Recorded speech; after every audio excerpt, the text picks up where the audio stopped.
حضرت نعمان بن بشیر رضی اللہ تعالیٰ عنہ بیان کرتے ہیں کہ رسول اللہ صلی اللہ علیہ وآلہ وسلم نے فرمایا، اللہ کی حدود قائم کرنے میں سستی کرنے والے اور ان میں مبتلا ہونے والے شخص کی مثال اس قوم کی مثال ہے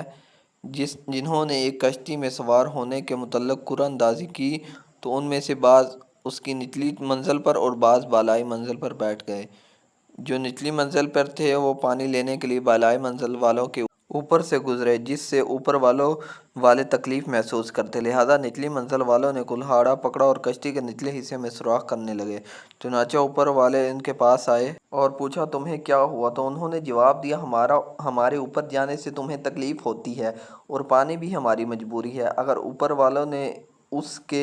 ہاتھ روک لیے ہیں تو اسے بھی بچا لیں گے اور اپنے آپ کو بھی بچا لیں گے، اور اگر اسے اس کے حال پر چھوڑ دیں گے تو وہ اسے بھی ہلاک کر دیں گے اور اپنے آپ کو بھی ہلاک کر لیں گے۔ حضرت اسامہ بن زید رضی اللہ تعالیٰ عنہ بیان کرتے ہیں کہ رسول اللہ صلی اللہ علیہ وآلہ وسلم نے فرمایا، روزِ قیامت ایک آدمی کو لایا جائے گا، اسے جہنم میں ڈال دیا جائے گا، اس کی انتڑیاں آگ میں نکل آئیں گی اور اس کے گرد چکر لگائیں گی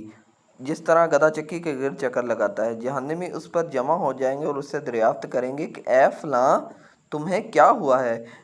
کیا تو ہمیں نیکی کرنے کا حکم نہیں دیتا تھا؟ کیا تو ہمیں برائی کرنے سے نہیں روکتا تھا؟ تو وہ کہے گا، میں تمہیں نیکی کرنے کا حکم دیتا تھا لیکن خود نیکی نہیں کرتا تھا، اور میں تمہیں برائی سے روکتا تھا لیکن خود اسی کا ارتکاب کرتا تھا۔ حضرت حذیفہ رضی اللہ تعالیٰ عنہ سے روایت ہے کہ نبی کریم صلی اللہ علیہ وآلہ وسلم نے فرمایا، اس ذات کی قسم جس کے ہاتھ میں میری جان ہے، تم ضرور نیکی کا حکم کرو، برائی سے منع کرو، ورنہ قریب ہے کہ اللہ تم پر اپنا عذاب نازل کر دے، پھر تم اس سے دعائیں کرو گے لیکن تمہاری دعائیں قبول نہ ہوں گی۔